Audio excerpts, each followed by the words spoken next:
আল্লাহর কসম ভাই, আমি অনেক দুঃখে আমি এই রিক্সাটা হাতে দিয়েছি। সত্যি কথা বলতে মনে দুঃখ থেকে আর কি আমি কথাটা কইতেছি। অনেক কষ্টে আমি এই রিক্সাটা হাতে নিয়েছি। আমার মতো ছেলে রিক্সা চালানোর কথা না। 8টা বছর আমি বিদেশ করে আইছি, অথচ আমার মতো ছেলের আজকে কিচ্ছু নাই। জরিমানা আমি সবকিছু দিয়ে গেছি, ঠিক আছে।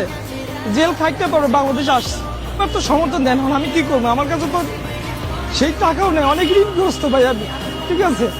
এই কারণে এই পেশাটা পাইছি নিজে ভাই। এরপরও পুলিশের জ্বালায় গাড়ি চালানোর মতো কোনো ব্যবস্থা নেই ছিল। আমি লোনগুলো অনেকগুলো শোধ করছি, অনেকগুলো শোধ করতে পারিনি। কেবল আমি লাইনে উঠছিলাম, এর মধ্যে আমার পুলিশে ধরছে।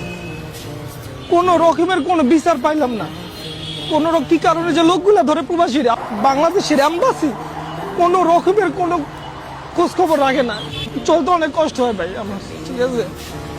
চলি আলহামদুলিল্লাহ, 700-800 টাকা, 1000-1200 টাকা যাই হয়, গাড়ি ভাড়া দিয়ে 4-500 টাকা যাই হয় ভাই, চলি। আমার মা একজন অসুস্থ, চিকিৎসা করা লাগে, ঠিক আছে। বাস এই আর কি চলে।